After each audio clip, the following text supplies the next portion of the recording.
सरकार यांच्यातील संघर्षामुळे 1985 नंतर श्रीलंकेतील राजकीय अस्थिरता निर्माण झाली। 1985 नंतर श्रीलंकेत राजकीय अस्थिरता निर्माण झाली आहे। त्यावेळी श्रीलंका सरकारच्या मदतीसाठी भारताने शांती सेना पाठवली होती। मग सागरी क्षेत्रात सुरक्षेच्या दृष्टीने श्रीलंकेशी असलेले मैत्रीचे संबंध महत्त्वाचे आहेत। आपल्याला चर्चा करायची आहे। पाकिस्तान भारत संबंध प्रस्थापित करण्याबाबत काश्मीर हा सर्वात मोठा प्रश्न वाटतो। पाकिस्तान आणि भारतचा मेन मुद्दा म्हणजे काश्मीर समस्या आहे।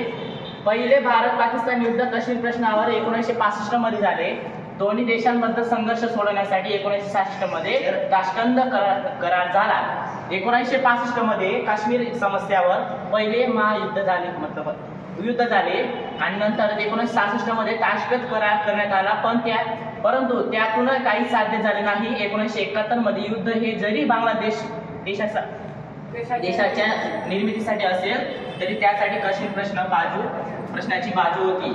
भले बांगलादेश राष्ट्र तयार करण्याची निर्मिती संबंध होते, पण त्यातही काश्मीर समस्या हे मेन मुद्दा होता।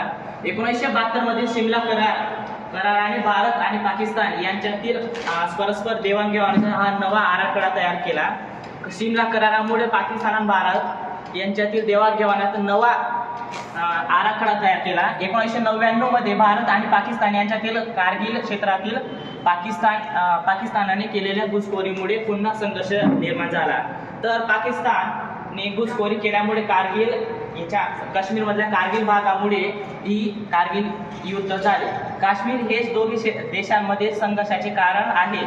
संघर्षाने स्वरूप मात्र बदलले।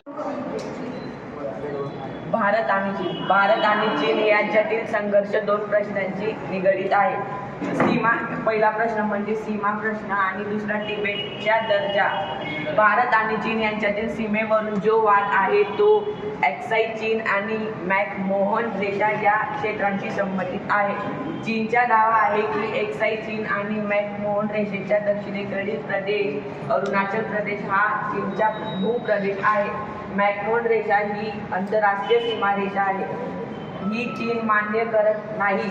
हा सीमावाद संवादाच्या मार्गाने सुटावा म्हणून भारताने अनेक वेळा प्रयत्न केले, परंतु त्यास फारसे यश मिळाले नाही। 1962